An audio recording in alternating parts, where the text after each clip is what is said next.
Hello दोस्तों, हमने ये चैनल फाइनेंस अवेयरनेस और आपसे एंगेजमेंट बढ़ाने के लिए शुरू किया है और आपका ढेर सारा प्यार भी हमें मिलता रहता है। तो आपकी ही डिमांड पर हम बॉन्ड टॉपिक को कवर करने जा रहे हैं। तो चलिए शुरू करते हैं फिनटॉक। बॉन्ड एक तरह से इन्वेस्टर द्वारा निश्चित समय के लिए किसी कंपनी या सरकार को दिया जाने वाला लोन होता है। इसमें इंटरेस्ट रेट फिक्स होता है या एक फिक्स फॉर्मूला के बेस पर बदल सकता है। एक एग्जाम्पल के तौर पर समझाएं तो जैसे आप शेयर्स खरीदकर किसी कंपनी में शेयर होल्डर बनते हैं, ठीक वैसे ही बॉन्ड को खरीदकर आप बॉन्ड जारी करने वाले को उधार देते हैं, जिसके बदले में आपको फिक्स इंटरेस्ट मिलता है। आपको बता दें कि बॉन्ड को हिंदी में ऋण पत्र कहते हैं। यहाँ पर ऋण यानी लोन और पत्र यानी लेटर है। अब सवाल आता है कि बॉन्ड के जरिए कौन कौन पैसा इकट्ठा करता है। दरअसल बॉन्ड्स के जरिए central government, state government, municipal corporation और कंपनियां अपने प्रोजेक्ट के लिए पैसा इकट्ठा करती हैं। जब किसी प्रोजेक्ट के लिए पैसों की कमी महसूस होती है तो ये बॉन्ड्स जारी करते हैं। इस समय बॉन्ड्स इंडियन मार्केट में काफ़ी ज़्यादा फेमस हैं। अगर आप भी इनमें इन्वेस्ट करना चाहते हैं तो आपको बॉन्ड्स को समझने के साथ साथ बॉन्ड्स के प्रकारों को भी जानना बहुत ज़रूरी है। देश में बॉन्ड्स कई तरह के हैं, जिसमें सबसे पहला नाम आता है गवर्नमेंट बॉन्ड का। तो चलिए बात करते हैं गवर्नमेंट बॉन्ड की। गवर्नमेंट बॉन्ड को ट्रेजरी बॉन्ड भी कहा जाता है। ये सेंट्रल गवर्नमेंट की तरफ से जारी किए जाने वाला बॉन्ड है जो कूपन अमाउंट देता है। इनका इंटरेस्ट रेट कम होता है, मगर ये बॉन्ड बहुत सेफ माने जाते हैं क्योंकि इनके डिफॉल्ट होने के चांसेस बहुत कम है। वैसे आप और हम सभी जानते हैं कि अगर किसी चीज़ में गवर्नमेंट का सील लगा होता है तो उस डॉक्यूमेंट की वैल्यू के साथ साथ ट्रस्ट भी बढ़ जाता है। ये ट्रस्ट इसलिए बढ़ता है क्योंकि गवर्नमेंट के इन्वॉल्व होने से सेफ्टी भी बढ़ जाती है। दोस्तों, अब कूपन अमाउंट को भी जान लेते हैं। कूपन अमाउंट वो अमाउंट है जो बॉन्ड होल्डर को एक फिक्स टाइम ड्यूरेशन पर इंटरेस्ट की तरह मिलता है। जब कूपन अमाउंट को फेस वैल्यू के परसेंटेज में व्यक्त किया जाता है तो उसे कूपन रेट कहते हैं। एनुअल कूपन अमाउंट को face value into coupon rate के बराबर माना जाता है। अगर आप फेस वैल्यू को जानना चाहते हैं तो आप ऊपर स्क्रॉल हो रहे लिंक पर क्लिक करके देख सकते हैं। इसके साथ ही हम फेस वैल्यू की वीडियो को डिस्क्रिप्शन में भी मेंशन कर देंगे, आप वहां से भी देख सकते हैं। अब बात करते हैं कॉर्पोरेट बॉन्ड की। ये बॉन्ड फाइनेंस कॉर्पोरेशन या फाइनेंशियल इंस्टीट्यूट द्वारा जारी किए जाते हैं।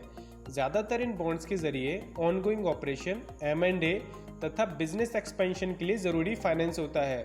इन बॉन्ड्स में हाई रिटर्न के साथ हाई रिस्क भी होता है, इसलिए किसी भी कंपनी के बॉन्ड में इन्वेस्ट करने से पहले उस कंपनी का एनालिसिस करना बहुत ज़रूरी होता है। वैसे इन बॉन्ड का टाइम ड्यूरेशन 12 साल तक का हो सकता है। अब देखते हैं municipal bonds. Municipal bonds local area की सरकार या उन्हीं की किसी एजेंसी द्वारा जारी किया जाता है।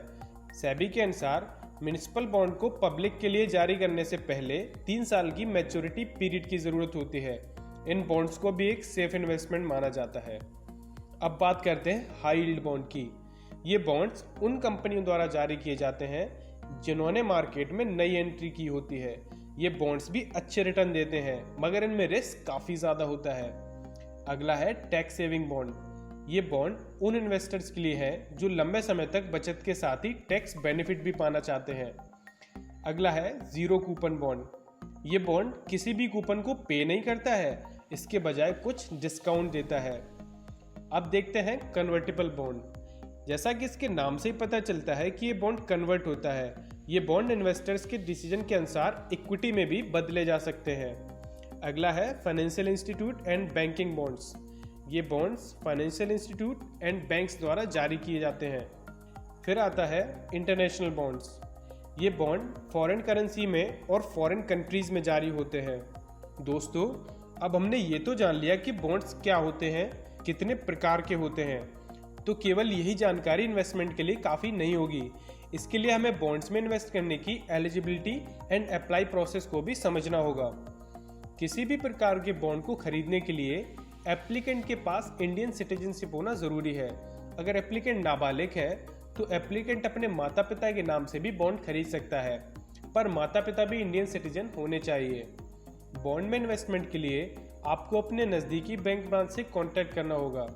अप्लाई करने के कुछ दिनों के बाद आपको अपना नाम लिखा बॉन्ड लेटर मिल जाएगा। अब जान लेते हैं कि किसी भी बॉन्ड को खरीदते समय किन किन बातों को ध्यान में रखना चाहिए। बॉन्ड को खरीदते समय फेस वैल्यू, कूपन रेट और मैच्योरिटी डेट को जानना बहुत ज़रूरी है।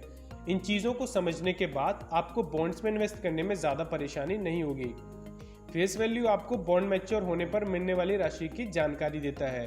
कूपन रेट को हम बता चुके हैं। अब तीसरा पॉइंट है मैच्योरिटी डेट। सभी बॉन्ड्स का एक मैच्योरिटी डेट होता है। उसी तारीख को आपका बॉन्ड मैच्योर यानी परिपक्व होता है। अगर हम कहीं भी अपना पैसा लगा रहे हैं तो हमें अपने पैसे के फायदे और नुकसानों को जानने का भी हक बनता है। अगर आपको बॉन्ड्स के फायदे और नुकसान को डिटेल में जानना है तो आप इस वीडियो के कमेंट सेक्शन में कमेंट करके ज़रूर बताइएगा। हम उस पर भी एक डिटेल वीडियो बना देंगे। अगर आपको ये वीडियो अच्छी लगी हो तो अपने यारों दोस्तों और इन्वेस्टमेंट के जानने के इच्छुक लोगों में शेयर ज़रूर कीजिएगा।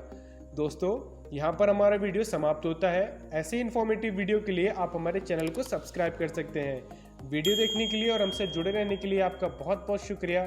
फिर मिलेंगे नई वीडियो में एक नए टॉपिक के साथ। तब तक इन्वेस्टमेंट करते रहिए।